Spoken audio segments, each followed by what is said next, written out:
The Skull and Bones open beta is over, and the official release of the game is coming up very fast, in fact. Now, I have talked about Skull and Bones before when I got a chance to play the closed beta. If you watched that video, then you'll know that I wasn't a big fan of Skull and Bones, to be honest. However, I told myself this time around to give it more of a chance, because I figured maybe a bit more time with the game will let me enjoy it more. Maybe. Anyways, a lot of what I said in the closed beta review I made honestly still holds up, but I will preface this review by saying that Skull and Bones is not a game for everyone. It is a game for some people out there for sure, and I can see that there will definitely be fans of this game, but I don't honestly consider myself one of those people. I wasn't a big fan of Skull and Bones before, and I still am not, and I don't see myself playing it really at all. However, that doesn't mean that there are no people who will like this game, but for this review, I'm going to do my best to go into all the points that I liked, I disliked, and some of the things that I kind of had just general thoughts about when it comes to Skull and Bones.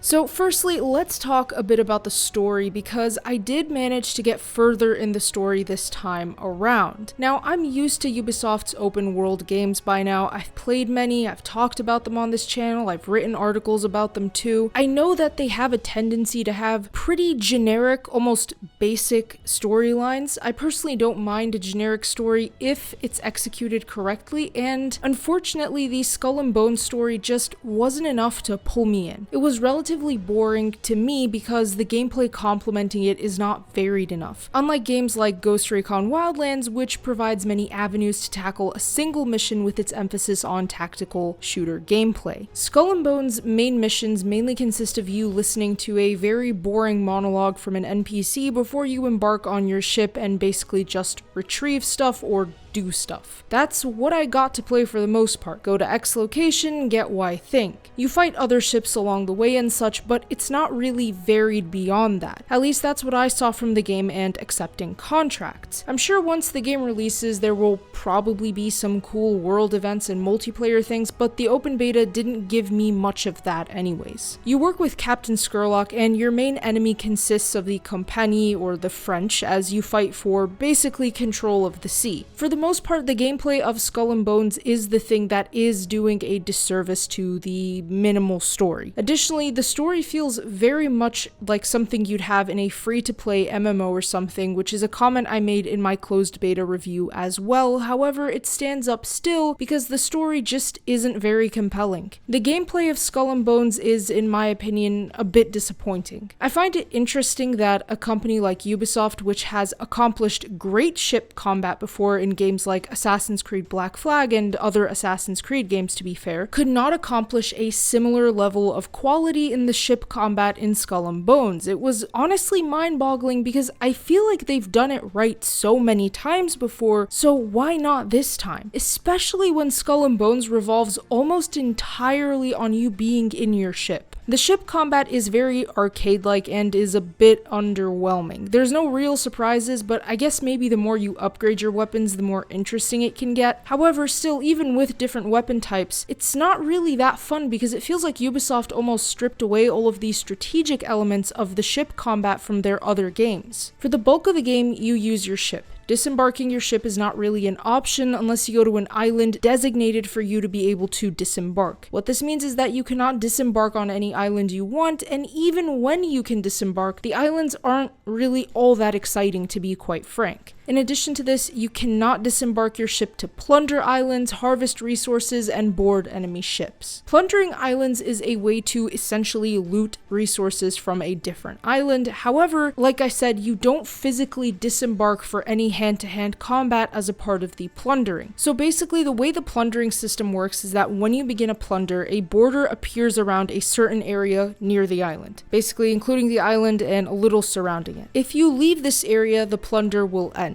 So as long as you're in it, the plundering comes in stages where you attack the island, loot resources that appear on a small boat in the ocean, and attack enemy ships that come to defend the island. At the end, you get some bonus loot if you successfully complete the entire plunder. When you board other ships, you don't actually board the ship. Once you reduce an enemy's health down to a certain point, you can press a button to board the ship. However, you don't physically disembark the ship you're on to board the enemy ship. A sort of animation plays out that shows your crew attacking the other ship, and then you get the option to just take the loot aboard that ship pretty much. Harvesting resources comes in the form of a quick time event which forces you to click or press a button at a certain point when you're harvesting different resources. You don't physically leave your ship to explore islands and find resources like in Assassin's Creed Black Flag. I would say that this has to be the point where I find the definition of the game does not match the gameplay provided in the game. The gameplay in Skull and Bones is not really what I would have expected from a game touting to be a pirate simulator. Instead, it's more of a naval simulator where you're in a ship and you attack other ships, and that's about it. There are some islands you can disembark at in order to accept missions or trade, but they're limited in scope. Additionally, you can take on bounties by visiting the message board in St. Anne, which serves as the pirate hub where you can upgrade your ship, buy weapons, buy clothes, and more. St. Anne is pretty much the social hub that is present in most live service games by Ubisoft. You see a similar system in like Ghost Recon Wildlands, Breakpoint, Riders Republic, and so on. I think the design and the vibe of St. Anne is cool, and I like it from both a visual and artistic standpoint. Facial animations in Skull and Bones is pretty bad, and that's not really changed since the closed beta I tried some time ago. The lip syncing is very disappointing from a game made by Ubisoft with the amount of time, money, and resources that were poured into it. Additionally, the movement mechanics are very clunky, and I didn't really find it to match what I'm used to seeing in other Ubisoft games. I will say though that among all the negatives I do have some positives to talk about in regards to Skull and Bones. Firstly, the actual ships themselves have a pretty cool system. Just because you buy a bigger, newer ship doesn't mean that you never get to use your old ships again. Some contracts in the game seem to stipulate that you actually need to use certain kinds of ships to accomplish them, which I suppose is pretty neat because you're not just wasting your ships and they don't just all kind of sit there. Secondly, I really liked the ship customization itself. I found that system to be really cool and fun to see all the different visual differences you can make in a ship just by changing up colors, the flag, and more. There were some really cool sets as well, but it does seem like some of them are locked behind a premium currency. I'm not sure what this premium currency is, but I'm assuming that some sets will most likely be paywalled as microtransactions. I've played enough games by Ubisoft to know there will